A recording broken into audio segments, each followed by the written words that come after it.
Theoretically, we're live. There we go. Maybe? No? Are we? Yeah. We're live. We're live now. Oh, okay, that's weird. I can't see myself in the other window. That was your Oh. chance. That was your chance. You could have made it all right, and yet. Oh boy. That's just not how my life works, people. But It's not. I guess not. For anyone who's checking this out, tonight we have Peter Simeti, publisher of Alterna Comics, also artist, writer, and all-around good guy, and, in my opinion, visionary of the comics industry. Oh boy, you're building me up a little bit too much. That's intimidating. Well, I couldn't afford to pay you for it, so I have to compensate you some way. Thank you for having me on. Pleasure to be here, and I'm looking forward to talking some comics with you tonight. Me too. So I was kind of wondering, I've been aware of Alterna probably for a couple of years, but it's really only earlier this summer that I finally had a chance to actually look at some books. I see you all the time on Twitter. You're doing your 5-minute sketches and doing a lot of artwork. I understand a lot of kids, they like to draw, like, let's say they want to draw Wolverine. That's their dream. Or some other kids that want to write Wolverine. But I've never met any kids who grew up saying, I want to publish a comic with Wolverine in it. So at what point or what made you decide that publishing comics was the thing for you? Boy, I think I've always been someone who enjoys helping others, and publishing kind of just it fit that because I like doing my own stuff, but the more that I got involved with doing my own stuff, the more it kind of had other people involved, and they kind of saw it and said, hey, are you publishing stuff? Are you a publisher? And I'm like, I'm just putting my own stuff out, and I'm not publishing anyone's stuff just yet. And this was back when Alterna got started. But what I kept seeing was people who were really, really good, and they kept having the same stories of how hard it was, and no one was giving them a shot. Not even, I'm not even talking about Image, Dark Horse, and those guys. That was kind of a given. Even lower level publishers, C, D, E tier publishers, they were just all these guys were struggling to just get a foot in the door. And I figured, well, maybe there's some strength in numbers here, and we can get something going together. And we'll just start small, and we'll grow, and we'll see how that goes. But it just felt like something needed to be done, and just to get these great books out there, really fun stuff at the time, and nothing that was we didn't have big name pros or anything. I don't think I've had big name pros approach and things like that, but that wasn't the point of Alterna, and it's still not the point of Alterna. It's kind of to provide an outlet for creators that are up and comers and that are also people who've been around for a few years that enjoy the creator owned aspect of things. Alterna is a good home for those creators. So publishing, it just kind of seemed like something that worked out, and it kind of enveloped my entire career. And the more I did it, the more I found it rewarding. So I just kept at it. So then you really intend Alterna to be for the smaller creators? Yeah. It's kind of like, and at this point, it started out with all of us kind of just being really small and just getting to learn the industry and how to do things. And that was maybe the first 5 or 6 years of Alterna. Now it's kind of like a mid-level tier thing, where if you've been doing comics for a couple of years, if you've been around, if you've got other books under your belt, especially, I've got no problem with opening up the doors to someone who this is going to be their first published book. Mm-hmm. But at the same time, we're so busy, I don't have time anymore to hold hands with rookie creators and really show them every single thing, to the point Right. that sometimes we get submissions where people don't even know what CMYK is. So it's at that point, it's like, okay, and it's not to be mean at all, but it's only going to get a lot more difficult from here. So if anything, you could be talented, but if you don't know 300 DPI, if you don't know the size of a comic, if you don't know what CMYK is, if you don't, all the real basic stuff, if you don't know that, it's just going to become a daunting, frustrating, intimidating experience if you get accepted from a publisher. And it's not really going to work out, because you're going to be so overwhelmed with just all of this stuff. You have so much to learn. It's kind of like, you can have the skills, but you're just not ready yet. You still have to learn, you still have to practice, you still have to study the industry that you're interested in being a part of. And those are all basics. So, learn the basics, learn all that kind of stuff, really get acclimated to the industry and things like that.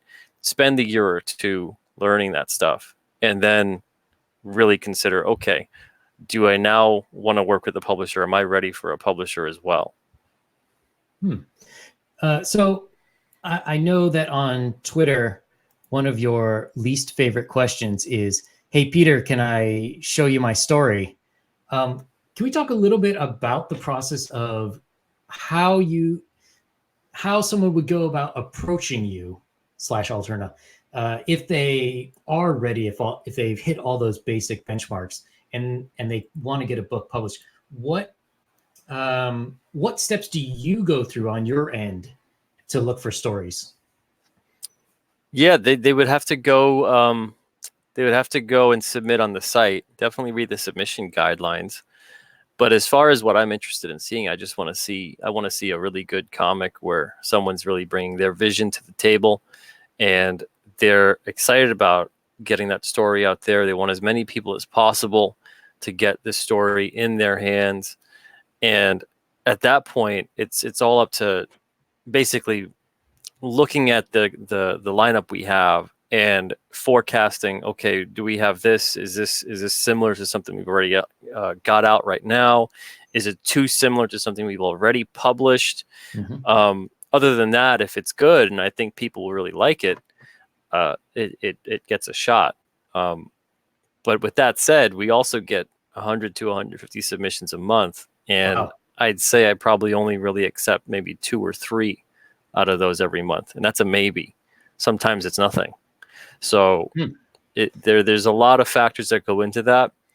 But I'd say at least half of the submissions, it's just not a good fit for Alterna. It might be a better fit at another publisher, or it might even be a better fit to self-publish. It might be such a unique story that I feel like there's so much risk involved taking it on that it might not really be a good bet for us.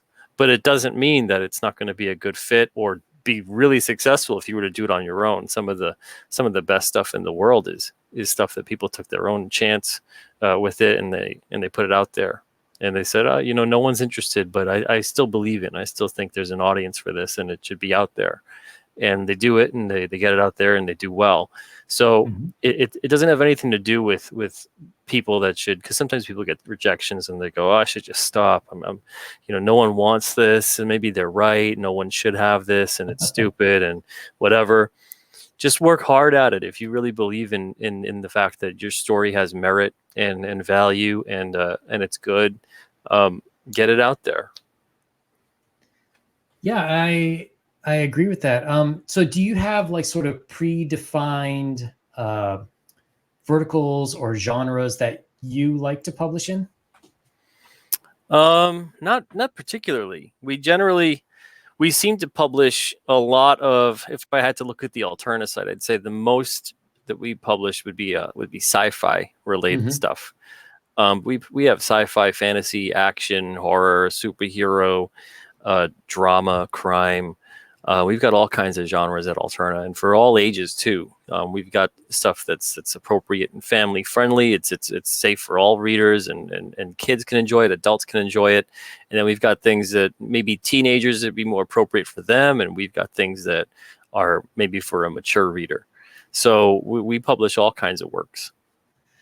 Um, yeah, and that's one of the things that really attracted me to Alterna, is that somewhere somewhere in the late 70s, early 80s, American comics became pretty much all capes and tights, you know, or it Yeah. was very fringe indie.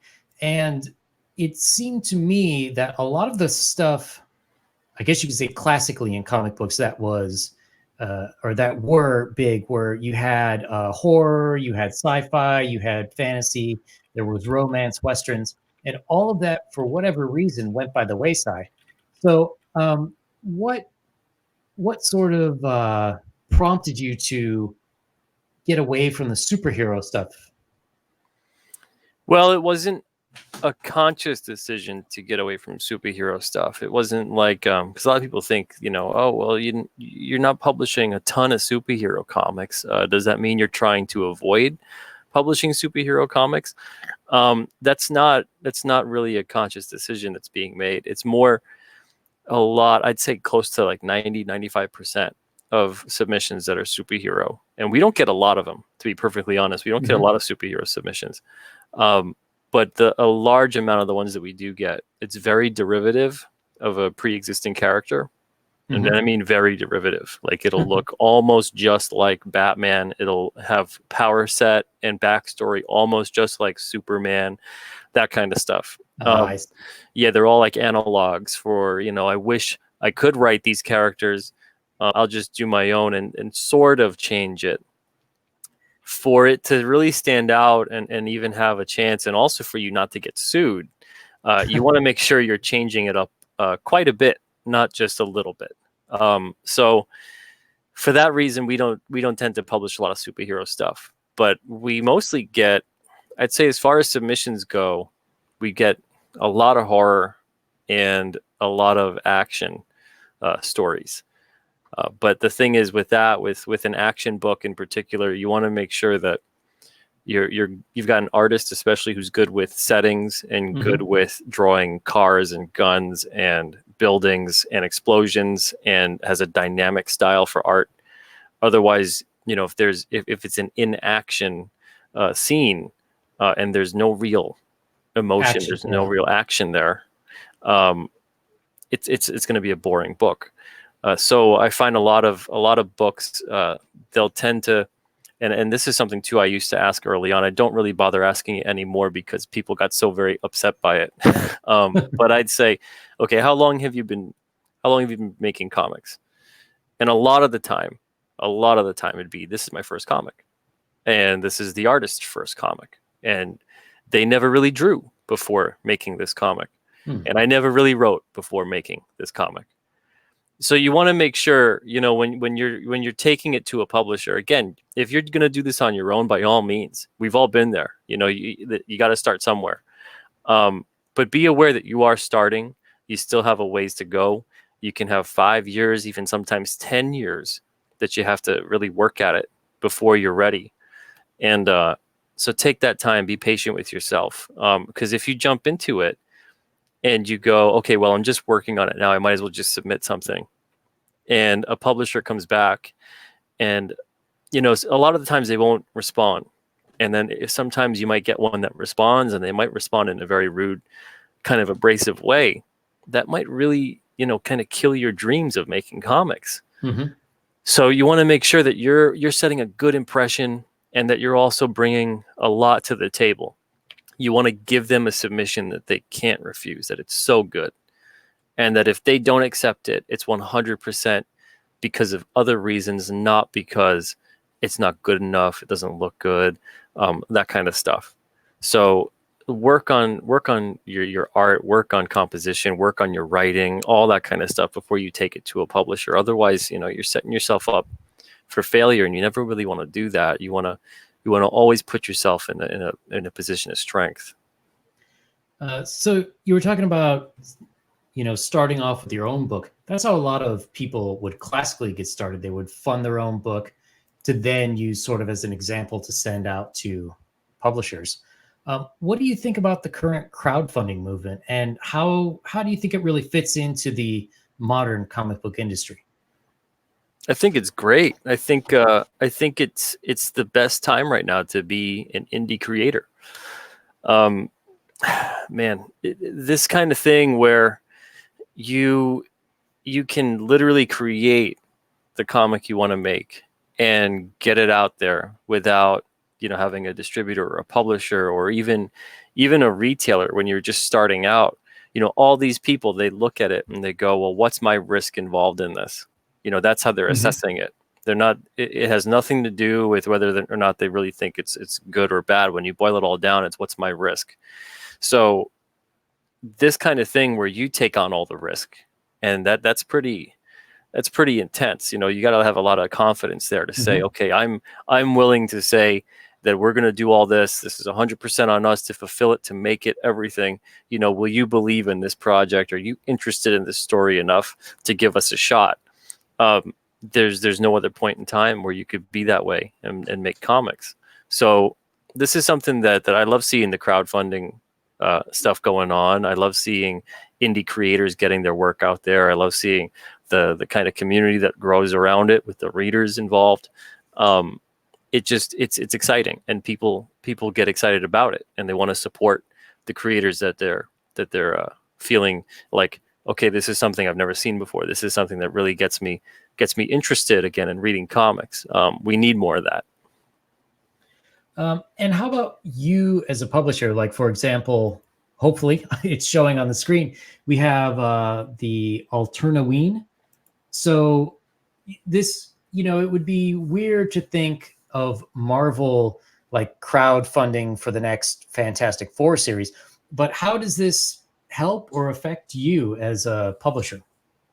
Yeah, for us as a publishing company, I try to launch crowdfunders that I can sort of turn into either an event, or you Hmm. can pre-order and get these exclusives with it if you pre-order during this window. So with things like Alternaween, we turn that into an event where it turns our comics into trick or treats. So it gets comics out there into the hands of people at a lower price, at a discounted price. They get a random bundle, and they can use those during Halloween to give either with candy, or they can give the comic alone. Sometimes people will actually, because you could do this with them, you can roll them up. We had a couple people last year that they'd roll them up and they'd put a king size candy bar in there, and Oh, they were nice. they were probably the most popular house on the block. Heck yeah. So you get a comic and a king size candy bar. That's an amazing day. So it's just a fun event. It's doing something good with comics, and then on top of it, we make sure that we also give back to the community too. So every extra $1,000 that we raise, we donate 100 comics to a local children's hospital. Oh, We did that nice. last year, yeah, and we donated something like an extra, boy, oh boy, I think it was like an extra 1,000 comics or something like that. And we always donate comics to like the troops and local libraries and things like that as well. But this is just it's something too that I noticed a lot of, and it's a shame, but a lot of kids, they don't really read comics anymore, and it's one of the biggest reasons. And it's not the thing that everyone likes to say, like video games or they got phones or whatever. It's because they just don't see them anywhere. They just don't see them anywhere. So there's not a lot of comic shops around. There's definitely not a lot of newsstands that carry comics. Alternaween last year, 15,000 comics went out, and for a lot Wow. of those kids, that was their first ever comic book, getting it on a Halloween. So you never know with this kind of thing. All it takes is one comic, and all of a sudden you go, "Wow, I love comics." None of us know we love comics until we actually read comics and see them. Absolutely. And other than readers, which you will get when they fall in love with comics, we could potentially be inspiring the next greatest comic creator with this kind of thing. And that's Hmm. so important, getting kids to fall in love with reading, to fall in love with comics and imagination and all that kind of stuff, and storytelling. It's great. It's a wonderful outlet for them too, to express themselves creatively. I don't know where I'd be if it wasn't for comics, and in many ways they saved my life. So the fact that comics have had such a huge impact for me, um, that's something that is so important, I feel, to pass on to the next generation. And they're missing out because comics aren't Comics aren't everywhere like they used to be. When I grew up, my first comic wasn't from a comic shop. It was from a convenience store. Exactly. For about 3 or 4 years, I didn't even know I had a local comic shop. And eventually, I saw one that was next to a deli my mom used to go to, and it turned out to be a Heroes World. And I ended up going to the comic shop all the time and getting my comics and my trading cards and all that stuff from there. And I never stopped going to a comic shop, never stopped reading comics, collecting stuff, all that ever since. And it made me want to create my own stories. It made me just fall in love with reading on top of everything else too.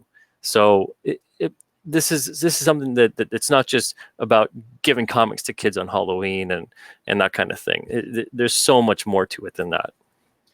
Yeah, this is one thing I've really noticed and seems strange to me about the industry. It seems like things should be sort of like a food pyramid where comics, you would have, for lack of a better term, cheap and disposable entertainment on the bottom. And then as you go up, you have like, maybe your Frank Millers, and things go from mass entertainment more to art at the top. Whereas it seems like the industry has turned that on its head, to where also with the food pyramid, the vast majority of people would be casual fans. And then you would have a smaller and smaller number of diehards. And yeah, the diehards would spend more money, but in total, that bottom of the food pyramid would be more money altogether. But Marvel and DC, it seems like they keep wanting to go to more and more niche markets while ignoring the vast majority of people who just want that entertainment. Yeah, I feel like in some ways, the comic industry thinks that it's reached a ceiling with the amount of people that are going to be interested in comics. I feel like they don't realize, and I've said this before, so if anybody has seen my show or has met me at a convention when I talk about comics, I say every single day there is somebody listening to Beethoven for the first time. Every single day there is someone taking their first bite of pizza. Every single day there's someone discovering Batman. So the fact that we think, oh, we only have so many comic readers, only so many people will ever be interested in this. Let's just concentrate continuously on an audience that, not to be morbid, but we have a limited lifespan. Yep. So we're just, we all die one day. And if we just concentrate on the people who only have been reading comics for X amount of years, and we don't focus on getting out there and growing the audience. And the thing is, you can have all the different books you want to put out, all the different subject matters, all the different kinds of heroes or stories or whatever you want to do. But if they don't get out there in front of people, none of it matters. It doesn't exist. So there's a problem in comics in terms of this weird defeatism that, you make a comic and you think, well, only a certain amount of people are going to want this and like it. And that's all we should concentrate on. It's not being realistic because they painted in the brush of realism, but it's not. It's not about saying, well, you should know your audience. Yes, obviously you should know your demographics and your audience. But this is an ever-growing, ever-renewable resource of an audience. So to treat it as if it's non-renewable, it's a weird way to run a business. You can't really run a business that way because a lot of people say, well, the book's out for a certain amount of time, and then who's going to want to read it? Well, that's complete BS because, as we all know, how many books out there are classics, and yet people read them every single day. Someone's reading them for the first time every single day, and not just comic books, but books in and of themselves. So this kind of thing where we view it as there's an expiration date constantly on comics, and the audience themselves have an expiration date that for whatever reason we think, we'll just cater to that audience, and that's it. No one else will ever like comics ever again. It's a weird way to run the industry. And it just seems like there's so much more we could do. There's so many spaces we can get comics in. Any space that's selling, a Funko Pop should be selling comic books. And they don't have to sell all of them, but they should have some of them. Yeah, I always tell people you want to be in a place where parents want kids to shut up. Like if you have spinner racks on the end of an aisle at grocery stores, like at the beginning of the checkouts, I guarantee you sales will skyrocket because parents want those kids to be quiet for the 5 minutes they're going through those lines. Same with like airport bookstores. You know, you want to keep your kids quiet for 3 hours on a plane? Great. Go buy like 3 Alterna comics for less than your Starbucks, and you'll keep them quiet for that ride. Yeah, well, and the thing is too is that we hear, okay, we can't get the kids off of the phones or whatever it is.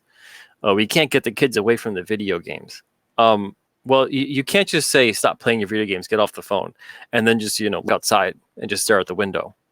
That's not going to be a viable alternative. Well, so you have to replace it with something that's going to be of interest on some level. And it's funny you say stare at the window because a lot of those parents won't let the kids outside to play either. Exactly. Yeah.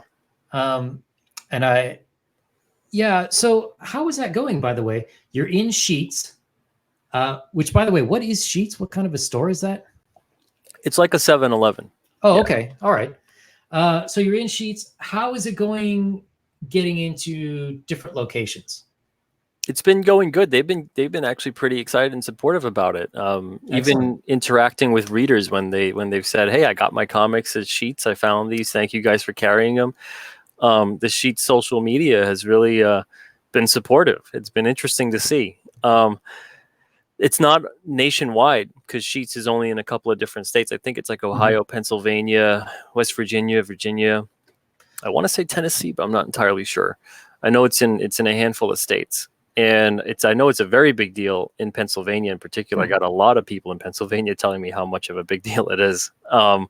There's no Sheets around me. I'm in New Hampshire. Knowing the fact that people are finding these elsewhere is great. And a funny thing with it is that we wanted to save it for a San Diego Comic-Con announcement.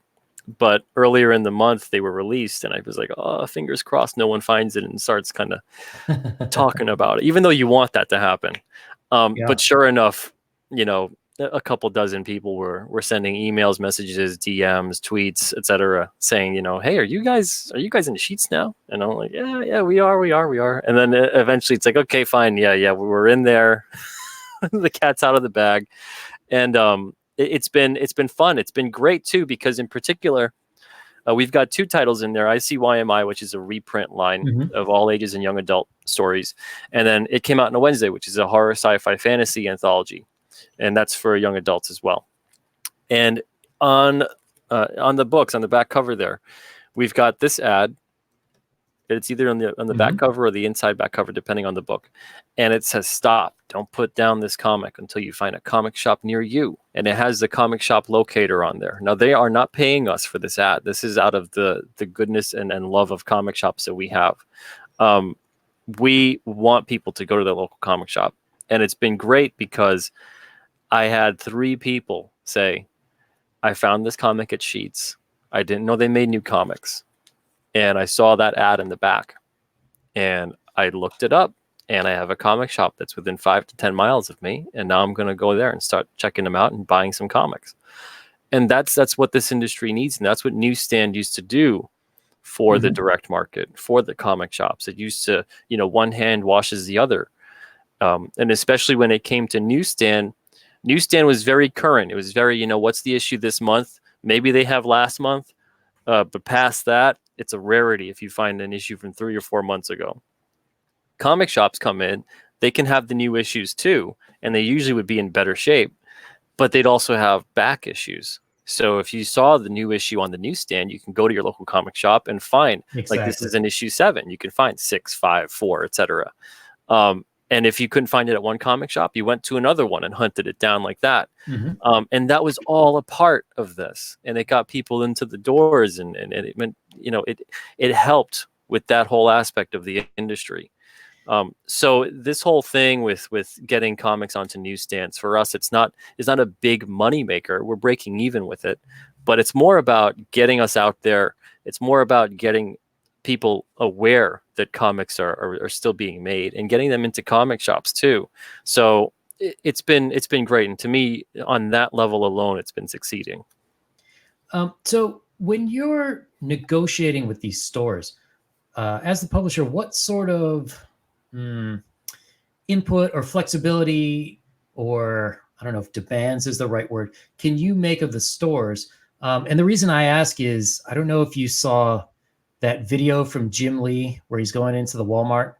Oh yeah, yeah. That broke my heart to see Oh, him, and I he's do going. that. I do that too. I'm not Jim Lee, but I do that too. I think we Well, all kind of do that when we care about the products. yeah, you care about the product, and I think Jim cares about the product. But from that video, it was clear to me Walmart absolutely does not care about the Oh product. no, yeah, of course. He was moving Peeps left over from last Easter, and just it was on the discount shelf. So when you're trying to get your stuff into the stores, do you have any say in terms of like it has to be with the magazines or It spinner depends if racks or you're paying for a promotional placement. Um, there is a planogram they have to follow, but then again, it's the kind of thing of how often does that get followed. I worked at retail for like 10 years at various places, and even when I worked at Blockbuster for a bit, and there was a planogram we had to follow of what movies to push in the certain area that they were selling them or renting them out. And half the time we'd give it a week or so, and then we're like, these aren't moving, because a lot of the ones that are doing really bad are kind of paying for promotional spots. So we'd mix it up a bit, and instead of like 3 in a row of that particular film, we'd put a popular one in the middle to try to spice it up a bit, Yeah. and get people to go, oh, now I notice it because here's one that I'm familiar with. And then, oh, look at the things that are next to it. So that helped. Whether or not we were supposed to do that or allowed to do that, our particular store really did well because of it. I know eventually Blockbuster went under, but our particular store did well because we were kind of making sure that the store made money. Yeah. So it's stuff like that where you can't 100% guarantee on your paid promotional spot being honored. But for the most part, if DC paid for a by the register spot, and that wasn't going into it, man, oh man, I would like to think that they would kind of raise some hell. But what they're doing is kind of just getting it into like the specialty items area. And at that point, it kind of becomes at the discretion of Walmart. And maybe if there's someone that really cares, if there's a stock person or someone working there, an employee that's like, I like DC and I want to make sure these things do well, and they just feel like, hey, I like the company, maybe they'll take some extra special care of it and make sure that they're displayed properly. But it's a rarity. So can you ever see Alterna maybe teaming up with some other publishers to maybe like go in together on a spinner rack or something like that? For right now, I mean, I never say never about that stuff, but for right now, I can't picture that happening, only because of the state of the industry, for 100 reasons. And I don't mean just the ones of the obvious kind. But it really is kind of like a dog eat dog industry in terms of that kind of stuff. And it takes a lot for people to put, their own interests to the side and say, for the benefit of comics in general, let's work together and let's do something good. I think if we had more of those mindsets, that'd be great. And I don't think comics would be at the point that they're at right now. Yeah, for sure. But unfortunately, I would love to do something like that, but I don't think that would be feasible. Yeah, I mean, I can definitely understand why. It's just disappointing. I found out the other day, I think it's Dark Horse is publishing a Frozen comic. Like, oh my gosh, why like Disney Frozen? Yeah. That's strange. I was looking the other day because I remember as a kid, there was like one of the first comics I remember was, I guess you'd say, a graphic novel of like Scrooge McDuck. And it was maybe like a quarter of the size of a regular comic. And I was just wondering, like, well, why doesn't Disney publish any now? And I found that there are some people publishing them. For whatever reason, it's not Marvel. You'd think they take Marvel and make its own Disney imprint or something. But they're just here and there. And it's like, wait, how come I haven't seen any? Little girls love all these Disney princess stuff. I mean, you want to get girls into comics, there you go. You got your IP. Yeah. Yeah, I know Disney's MO is usually to license things out. Hmm. When they first acquired Marvel, I remember Sure. saying within 10 years, Marvel's going to be pretty much licensed out. I guarantee it. So we're getting there. Yeah, I know they've already unfortunately. started licensing the stuff out to IDW and other places too. But yeah, it's puzzling. It really is. Even even at the point that it is right now, you would think, well, they have so much clout, between the publishers and the distribution. You could easily say, uh, let's get these dollar comics, the True Believers, etc., all those kind of ones. Let's get those into Dollar Tree. Let's get those into the Dollar General. Let's get those into Hmm. places, Five Below, etc. Um, any place where, because new comics are they have not a shorter shelf life, but they have a shelf life that has to be maintained more. You got to get the next issue in, and especially Right. with some of these publishers doing 2 new ones a month and things like that.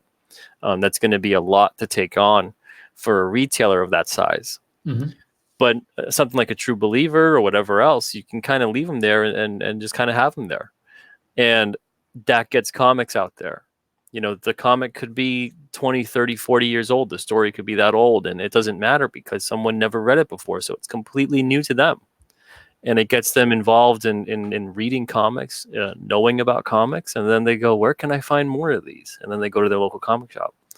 I think we take for granted right now that, well, there's the movies. The movies are out.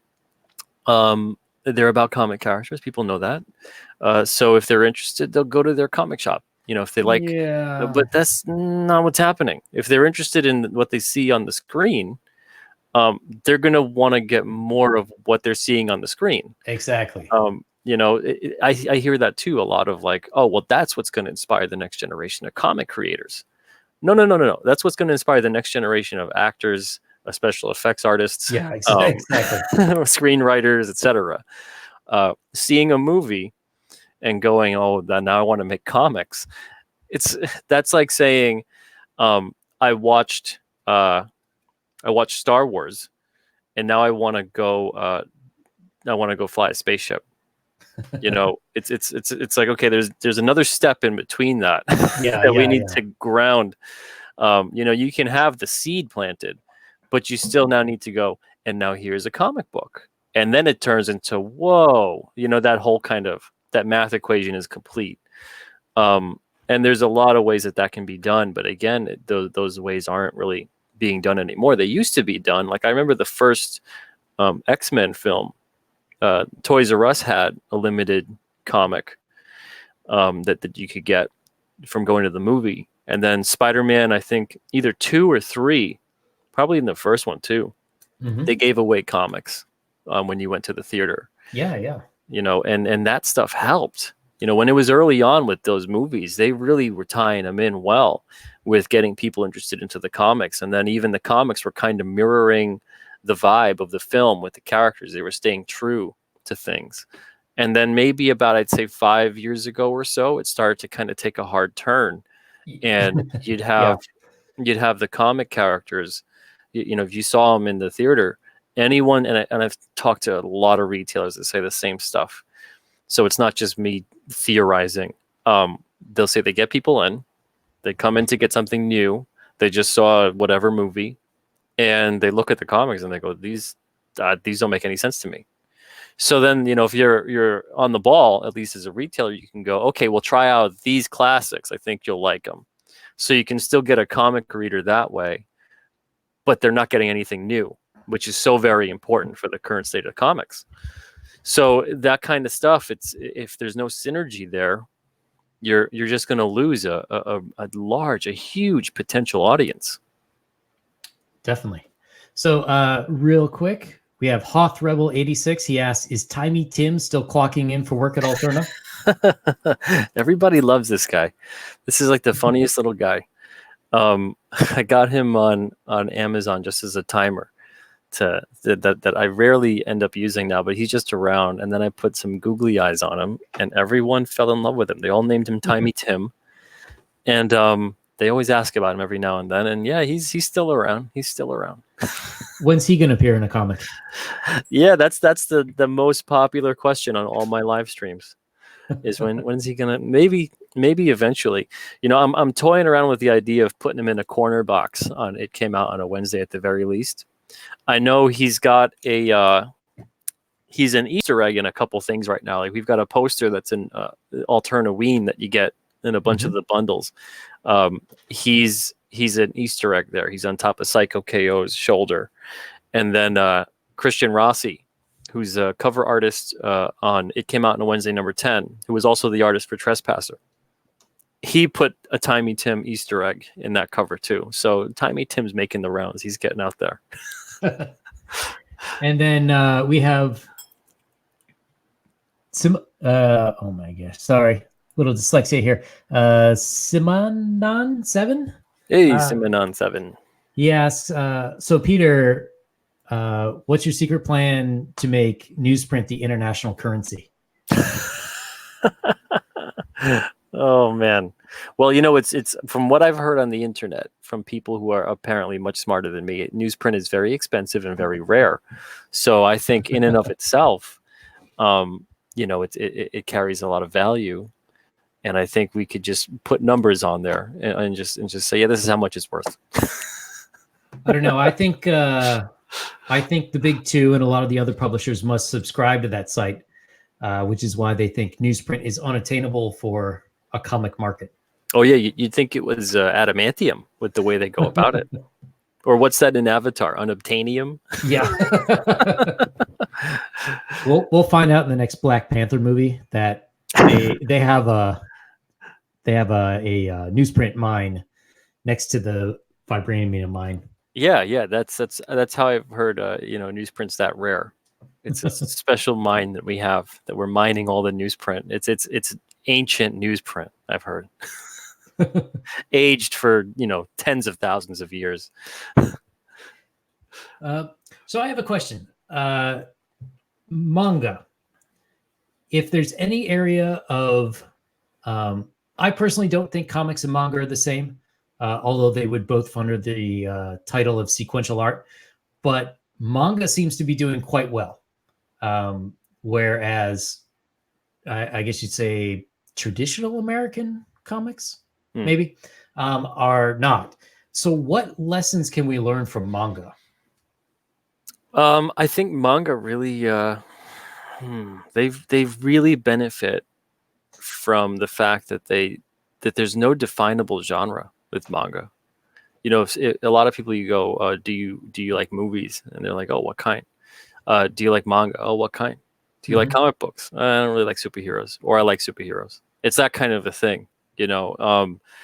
Comics are still, it's such a heavy stigma of comics equal superheroes, and manga has really benefited from it's just the medium 100%, and that there's a lot of different stories, and then they get them everywhere.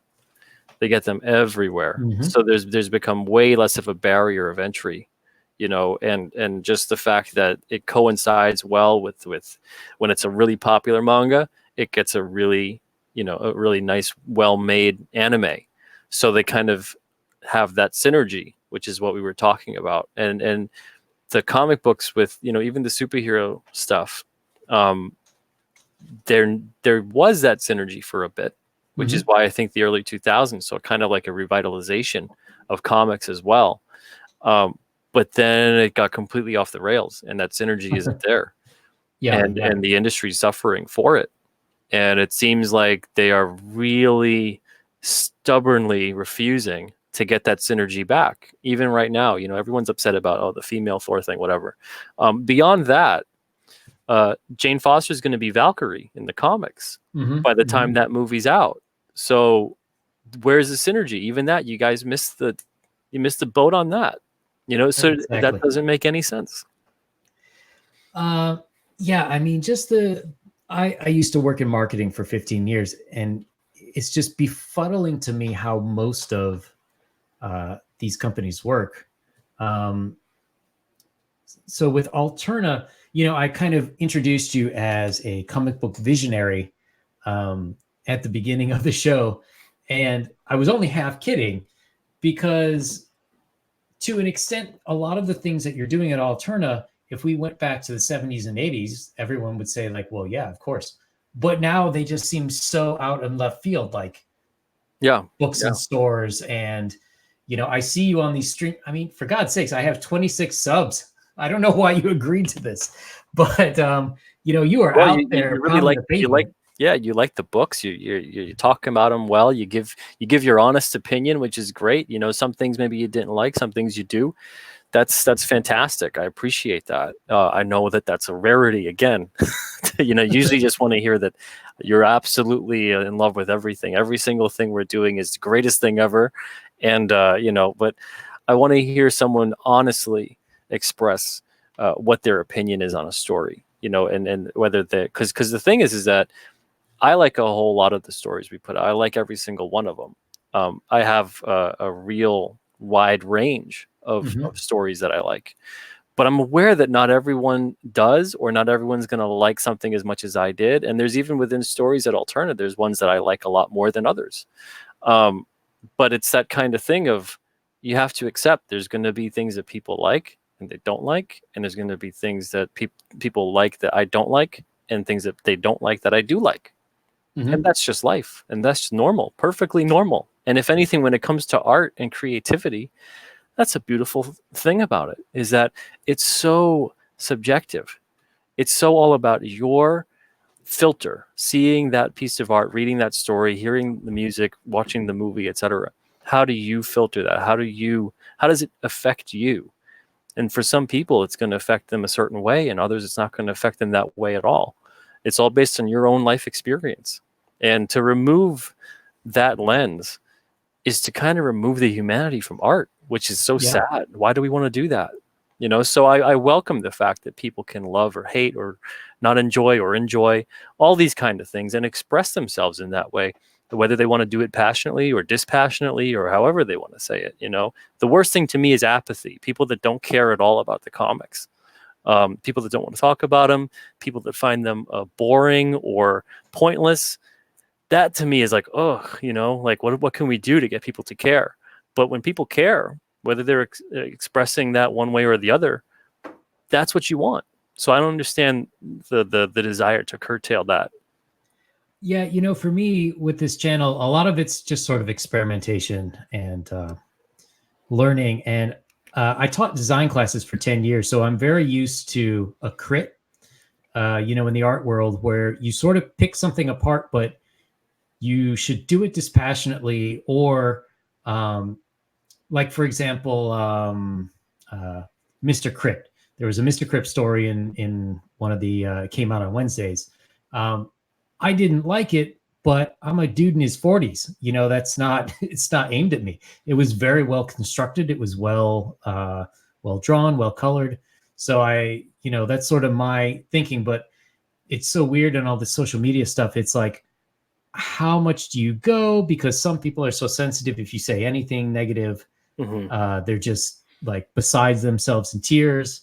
I've had people that they've given, and it's so rare, but I've had people that have given a really angry kind of reviews, not like necessarily emotionally charged, but in the wordage, very blunt, very disappointed in the way a story turned out, or how something is, or whatever.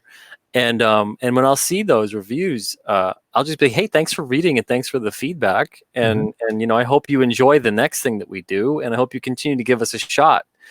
And that should always be the mindset, because as soon as you declare, and I think it's become this way because it's so much easier to do so, as soon as you declare, well, it's not for you, and I don't really want you to read it anyway. If you don't like it, read something else.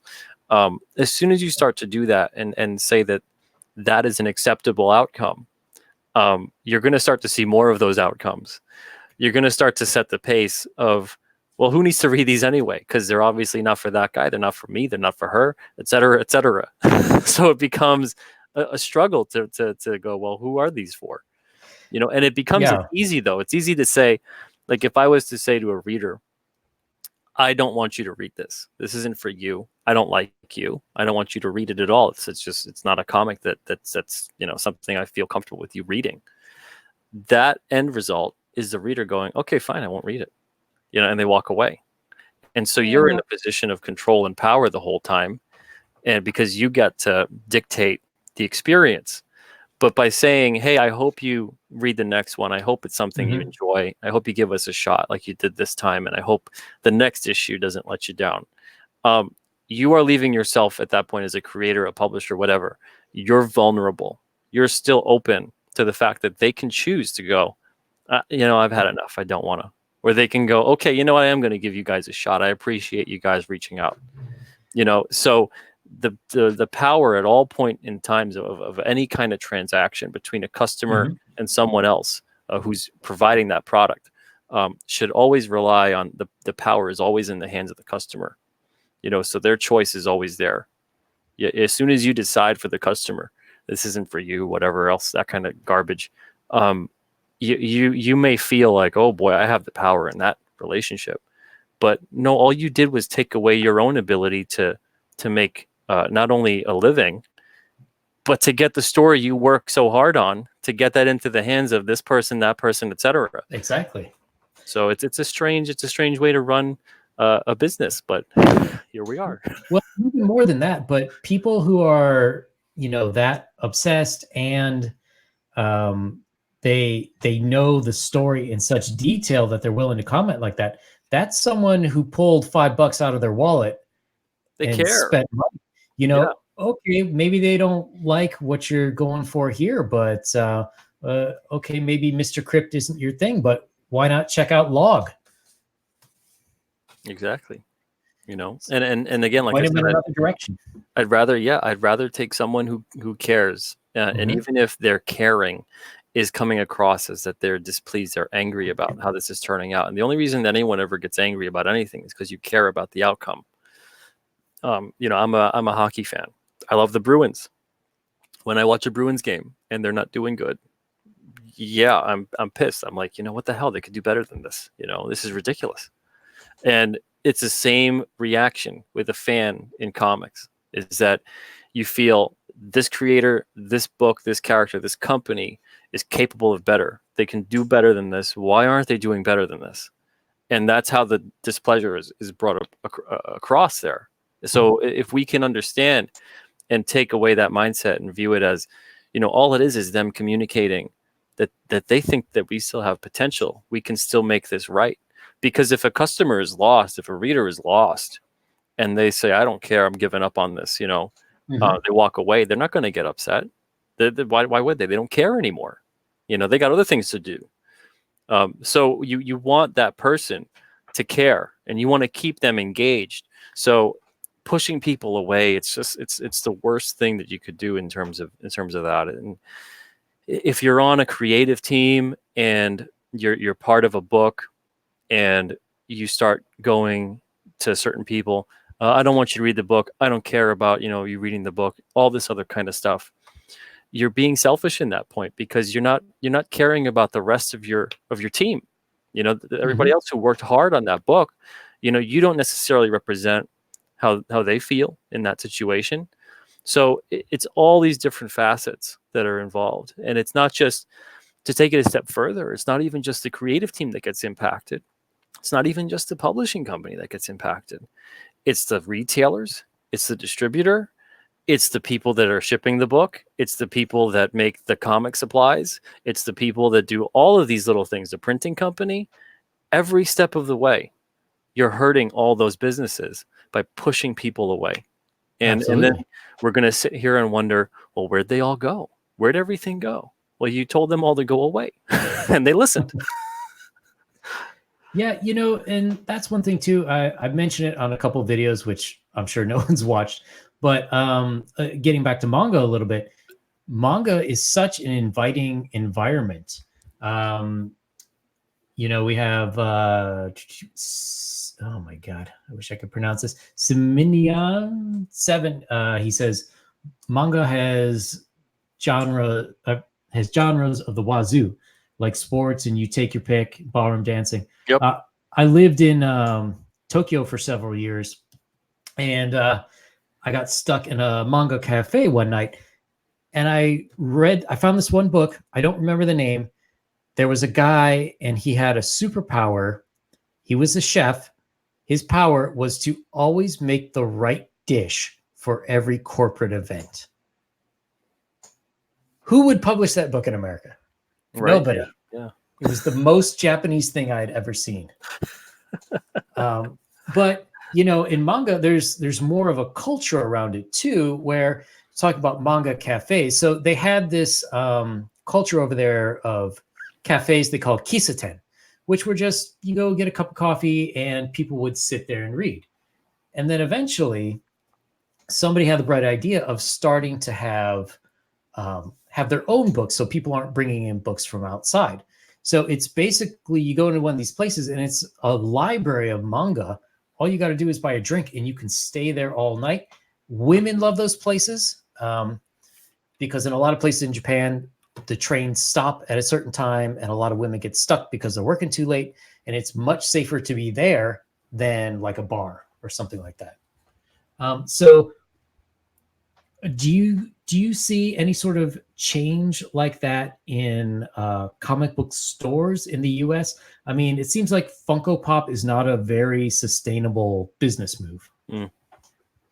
I think we're starting to see change. I noticed change happen about maybe, I want to say again, 4 or 5 years ago, in terms of some of these stores realizing we have to really start diversifying. And while we diversify, we have to make sure people are not completely lost by all of this selection. So they'll start diversifying and putting books organized by genre, as opposed to the old way of, here's Marvel, DC, and indies. And it was kind of well, there's a lot of that now. Indies is not a good catch-all anymore. For a while there, it seemed like indie books it equaled slice of life and drama and kind of more quick cartoony kind of illustrations, black and white, a little edgy material. Mm-hmm. And now it's so diverse, and some of it is the quality is really up there. So you can't just say, superheroes and indies and that's it.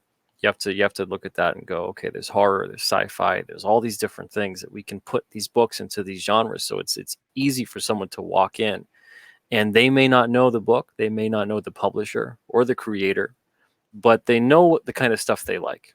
When you look and you're browsing on like Netflix or Amazon Prime or Hulu or whatever, you sort by genre and you can go, okay, I know I'm into these kind of genres. Let's see what's new. Let's see what they've got. And you can look and see based on that. Comics needs, the retailers in particular need to really start focusing their stores, organizing it nice and neatly with genre to make it easy for readers to come in and go, okay, I'm not intimidated by the wall of alphabetized publishers or the wall of alphabetized new releases, because that doesn't mean anything to a new reader. Even to some of the old readers, it doesn't mean anything. You go there for your specific titles and that's it. And you kind of don't look at anything else because it's too much. You don't know where to start. So what's the point? It's very rare you get people who will actually browse or take the time to do that. And then the other thing too, if you don't organize by genre, what happens is that you get people looking at the covers and they'll go, okay, this looks interesting. This looks interesting. Yeah. And then everyone starts opening up the books and reading the books in the comic shop. And that's the last thing that they really want. If comic shops really want to start doing that too, I think it would be great. We do this a lot at shows. We'll have a reader copy that's all banged up to hell. And then the other copies are usually in a box or they're bagged and boarded and that kind of thing. So all the books don't get destroyed. It's always this one kind of reader copy that people can just flip through. And if stores were to do that, just putting the money there for one copy per issue as a reader copy, and then the rest of them being in good condition for everybody, would save them a lot of headaches and a lot of money over time. And then at the end, you can always have a big discount on all your reader copies and sell them basically for what you bought them for. And if someone wants a banged up reader copy or whatever and get it for $1 or $2, that's something that they could possibly do. And again, Yeah, there's a couple of absolutely. stores that do stuff like that. So it's great to see stores start to diversify and also treat their space like an event space. There's stores that do birthday parties, which is an awesome idea. There's if you've got the space for it too, in particular. And there's also stores that have signings, and not just signings with creators, but signings of like a really good cosplayer who's got like a great Spider-Man outfit or a Batman or an Iron Man or whatever. Come and meet Iron Man, come and meet Spider-Man, Mhm. and they'll have a sale going on that day of Spider-Man books or whatever the associated thing is, or even some of the old back issues, and they'll give them away for free to get that character to sign the book. I remember still meeting Spider-Man when I was a kid. I was like 5, and it was at Caldor, Oh yeah. and the line was around the building to meet this guy dressed as Spider-Man. When you look at it as an adult, it's like, wow, this is crazy. Um, but it was a promotional thing Marvel had done, and it was this guy dressed as Spider-Man. It was a good costume, but I was 5 and I was meeting Spider-Man, and the dude moved like Spider-Man, and I bought it every second, hook, line, and sinker. And to this day, I still won't get rid of the things that Spider-Man signed because I met Spider-Man. It's that Mhm. kind of thing of it hits you right in that kind of soft spot that those memories are tied forever to that moment. And it's all about creating those memories and creating something that means something to people. Uh, so we've been here a while, and I don't want to force you to stay on, but I for sure want to ask you one more thing, and that's your opinion on variant covers. So you were on Sweetcast channel a couple months ago, and you were talking very passionately about how you hate variant covers. And then there was some guy who was like, "Hey, behind you on the wall, you got a variant cover there of X-Men 1." Do you hate all variant covers, or is it just more the current Marvel DC abusive variant cover practice? Yeah, it's the abusive practice. It's absolutely the abusive practice. Especially when it becomes incentivized and things like that. Not all the publishers do incentivization when it comes to a certain variant cover, but the ones that do, all it does is kind of create a nice false collector's market, a nice false padding the numbers kind of mindset.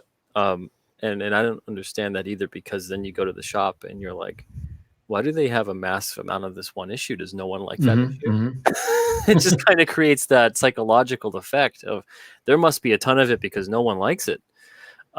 So it doesn't create, I don't think, the desired result, which is for the store. I know I've heard some people say, well, it's so the store will then discount the issue and, Mm-hmm. and sell it at a sale price, let's say.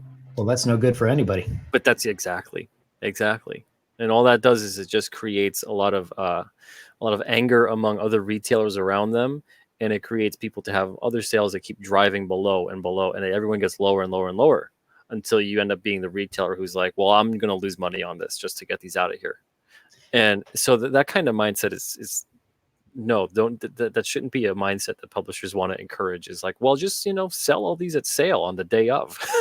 um, Yeah. it's if it's out there for a year or 2 or 3, and you start transitioning it away and having a sale here and there every now and then, it's one thing. But to encourage that kind of day and date, having, Mm-hmm. why don't you just all do sales? We gave you these overships. Why don't you just do that? And overships is a whole other thing.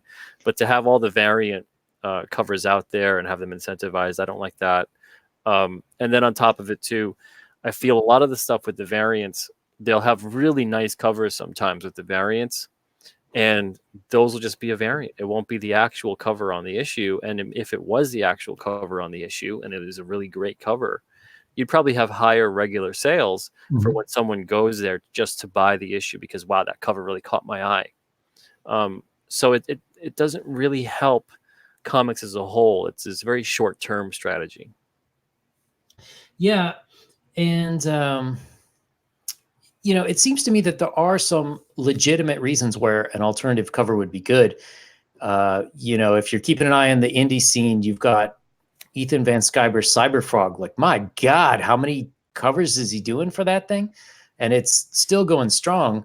But it seems to me that the one of the best uses would be if you're publishing your book sort of in different tiers, like For example, if I had a series of 6 books that came out and I wanted to put it together in a graphic novel, I could absolutely see doing a different cover for the graphic novel, as well as adding in other thing like maybe concept art and some other things to make that graphic novel worth it. Because it seems like to me that there are people who are willing to spend a lot of money, and you should absolutely, better paper, more features, this and that.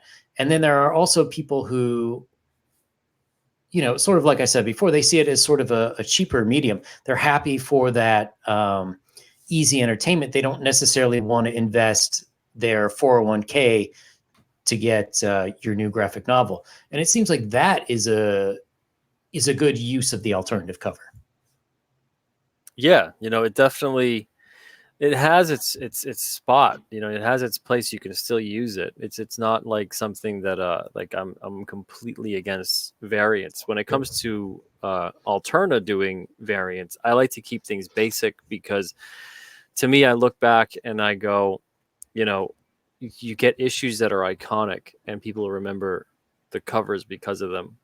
No one remembers, well, how many variants did Detective Comics 27 have there when Batman came out? Yeah, exactly. It kind of turns the whole comic into a gimmick. It turns it more about it's more about what this cover is than about what the story is. Comics that they're worth money, they're collectible, they have value in more ways than one. They have that value because something happened in the comic. So if you kind of say it's more about what the cover is and how rare that cover is or whatever is associated with it, you detract from the importance of the story, and it becomes more about this just getting a ton of comics out there, a lot of covers, and just kind of flooding the space. And also it kind of forces the hand of retailers a bit too, because then they go, well, people want these variants and we can't get these comics now because we have to get these kind of things in and we only have so much budget. And obviously that's the point of it. The point of it is to basically flood the market essentially. So it kind of squeezes out space. All little guys. Yeah, exactly. Yeah, because that's the thing is they don't care if we compete with them on the comic shop level. What they care about is, say, a title like Blood Realm or whatever at Alterna. That grows a massive following, let's say, because it was allowed to thrive at a comic shop. Now it turns into, well, Blood Realm is getting picked up to be a film and a TV series and toys and all these other things, a video game. And now it's like, oh, we don't just have to compete on the comic shop level because we can outmuscle them there. Now we have to compete on the bigger levels where that's really where we're getting all our money. And that's what this kind of thing is all about, is making sure that you don't get another Ninja Turtles, you don't get another Walking Dead, really limiting that kind of scope. You want to kind of control that. And if you've got the money to do so, the best way to do it is to kind of flood the market and push out the titles on the shelf space. But it's that's business. That's the way it is. But at the same time, I also wish that all the Marvel and DC books would sell 1 million copies. I wish they would, because then the retailers would be doing so much better, and they would have that risk that they would take on indie titles that they feel like, oh, is this really something we should do? That melts away a bit, and it turns into, yeah, let's give that a shot. Let's get 5 of those and 5 of this, and because everyone's coming in to read comics, and money's there, and we can actually support that. So I'd love to see all the publishers do well. I'd love to see the sales go through the roof. Well, a rising tide floats all boats, as the saying goes. Absolutely. Yeah, and I just want to apologize for one thing. That guy who mentioned the X-Men comic over your shoulder, that was me. I after you sort of reacted to that, and I was like, oh crap, I think that didn't come off the way that I meant it. But sorry about that. No, that's fine. And yeah, like obviously it's that kind of thing of I love it when it's used in a certain way. And I loved the fact that it was these covers that connected to be a bigger cover, and then they had the nice deluxe gatefold edition so you can get the whole thing. It had a purpose to it. The purpose was, here's some great art. You can pick some covers you like.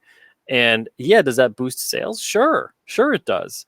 But it's not at the result of hurting the retailers or hurting the reader. No one's sitting there going, man, like I bought this specifically because I thought it'd be worth something. Because a lot of these cases, the retailers are stuck with so many variants that they end up Yeah, selling them for practically cover price, and they didn't buy them to sell them at cover price. So it's a strategy that ends up hurting and backfiring. And the more you do that, the more it becomes more difficult to go back to that gimmick. absolutely. I hate seeing variant covers. I mean, I loved the hologram covers. I loved the chromium covers, all that stuff when I was a kid. It was great. But even then, it became a system of let's abuse it because it's Oh selling, yeah. And then as soon as you start abusing that, it turns into, oh boy, this isn't making it special anymore, and it's going to backfire. And then we're hitting that right now in comics. We're hitting that momentum is dying with the variant covers, and it's turning into a lot of people kind of turning their stomachs are turning every time they see, oh boy, another 25 variant covers for this issue and that issue. Yeah, a lot of people really cite around 2015 as sort of the downward spiral of the comic industry due to various, we'll say, political happenings. But for me, I really kind of look back to the 90s. Once Image starts, just stuff really gets out of control quickly.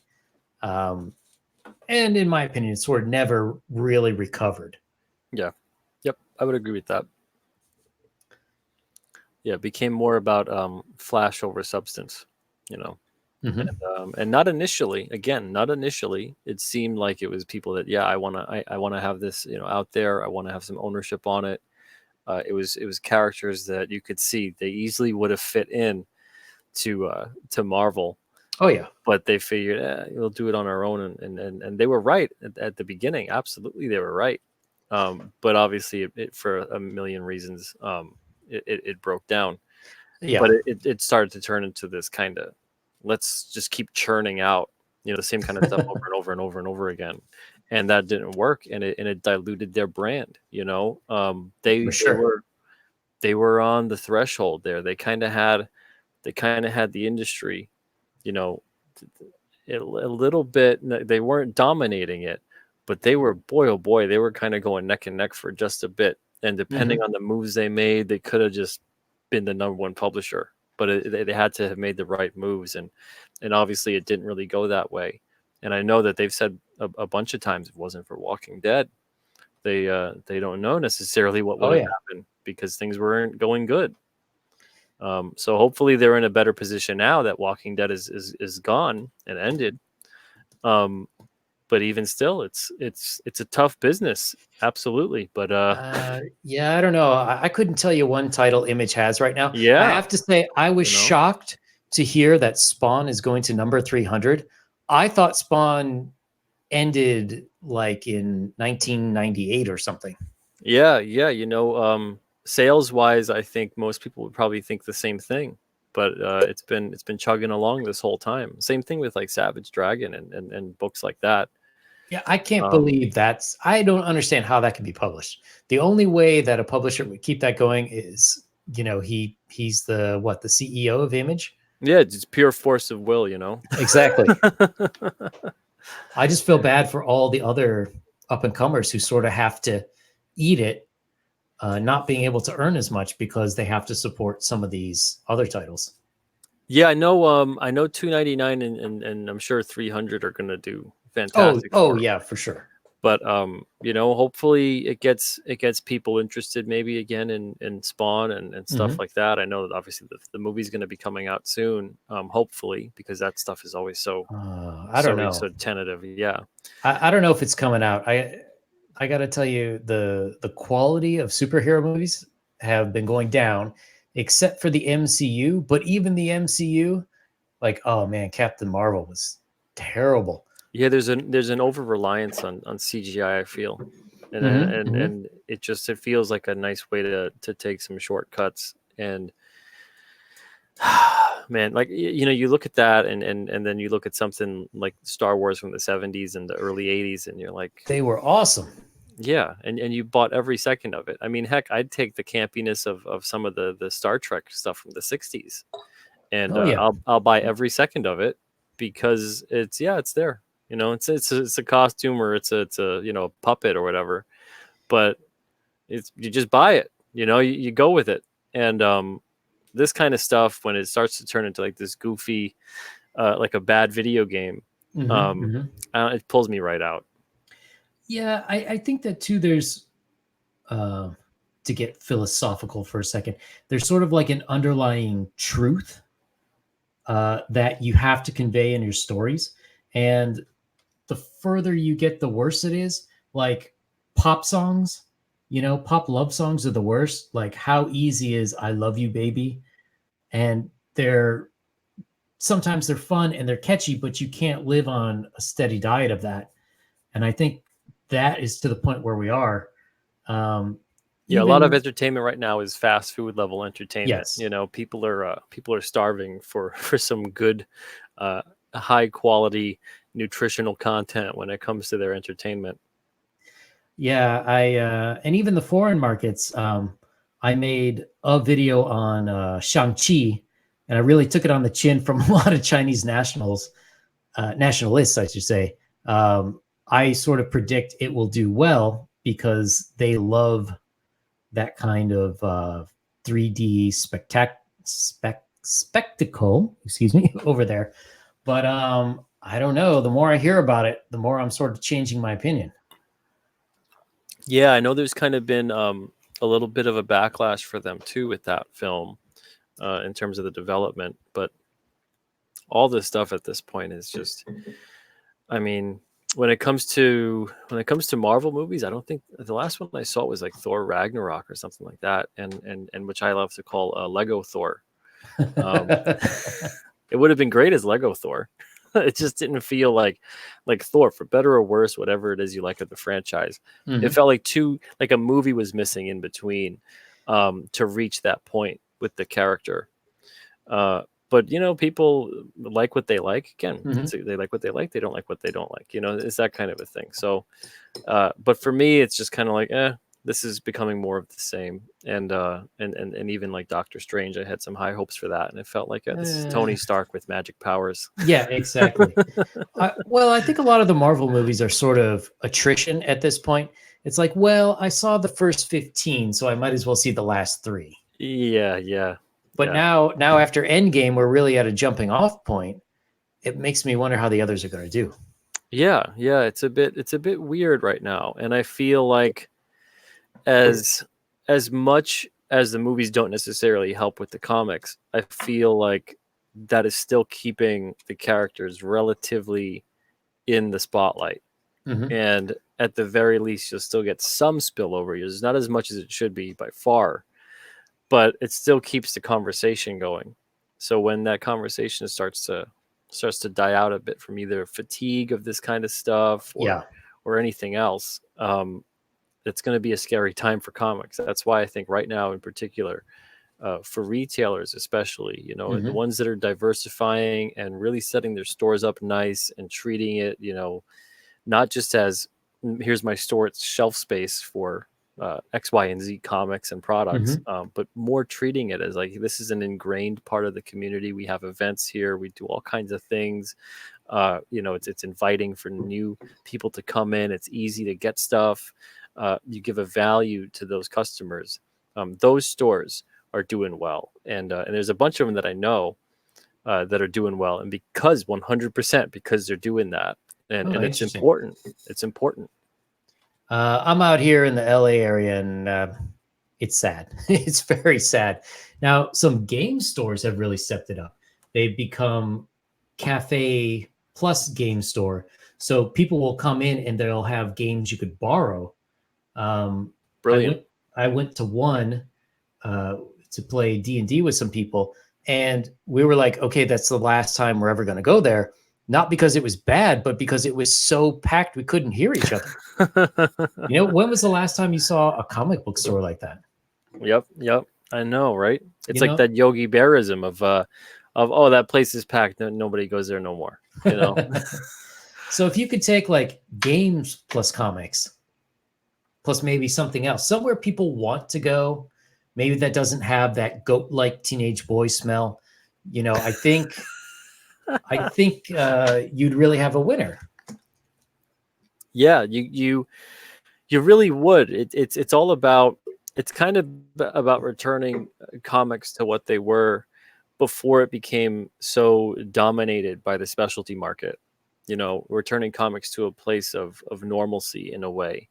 And all you have to do with that is get them into places in front of people who Hmm. you know don't see comics anymore, and then it Yes. widens your audience.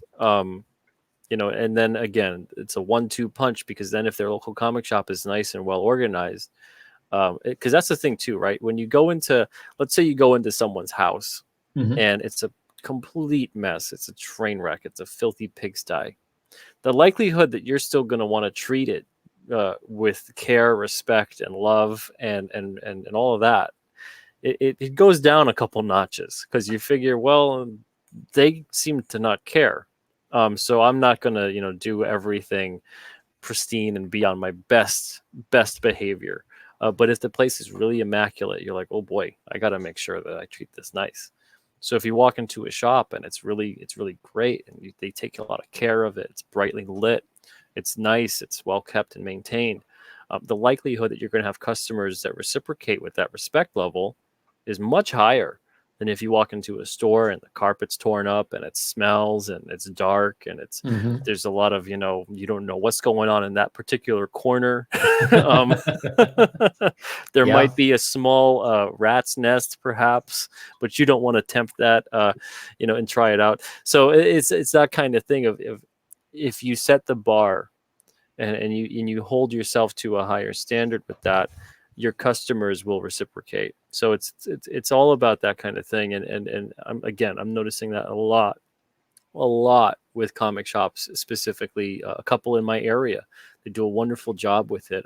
Friendly Neighborhood Comics, Stairway to Heaven Comics, Hmm. in particular, even Double Midnight Comics too. They do such a great job with keeping it nice and well lit, and it smells great and it looks great. And you walk in there and you can find what you need to find, and it's a nice experience, and it's a store that's, you want to go back to it. Hmm. So even when they have people too, they have events, they section that off so it's in a different area, so you could still browse and look around and do what you got to do without actually encroaching upon someone else's space, and vice versa. So it's good when stores can set that stuff up with that kind of thing in mind, to go, well, part of the experience for a shopper and then coming back is making sure that we're doing a good job and that the store is nice and presentable. And that's something that the comic industry also has dealt with, that stigma, for quite some time. Yeah, that's definitely true. Well, I always have this problem where I could stay way too long, but I'm afraid you've already been nice enough to put in an hour and a half talking to me, and I don't want to force you to stay here any longer than is necessary. So I just like to say thank you very much. And is there anything else you'd like to promote, or anything else you'd like to say before Well, signing yeah, off? Or anybody watching right now or watching later, please Mhm. go to Alternaween and contribute if that's interesting to you. It's all about using our comics as trick or treats for Halloween.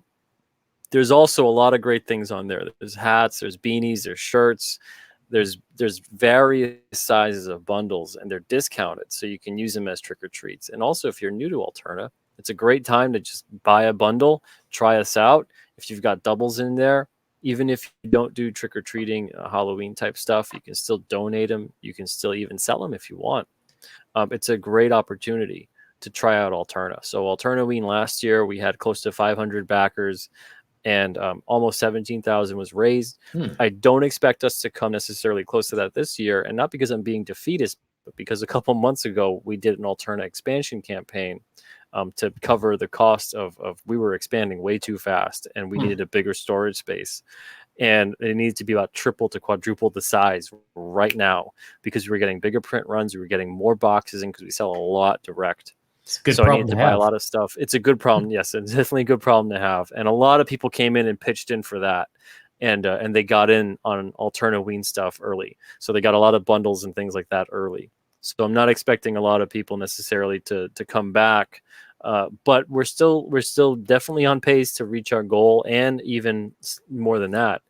But yeah, right now, Alterna Week 2 going on till August 31st, and make sure you get in on that. And it's a lot of fun. It's comics being used for a good cause, and you could be giving someone their first comic ever, and who knows what Absolutely. happens. Sparking that lifelong love of comic books. Yeah, I'm actually ordering a box that I'm going to send to some family over in Taiwan. Oh, beautiful. That's Sort of great. low-key marketing research / helping out the local English teachers. That's great. Wonderful. Thank you. All right. Well, thank you very much. I really appreciate it. Thanks to everyone in the chat. And hopefully I'll be back in another 3 months with a guest. Thank Good you, night, guys. everyone. Have a great night.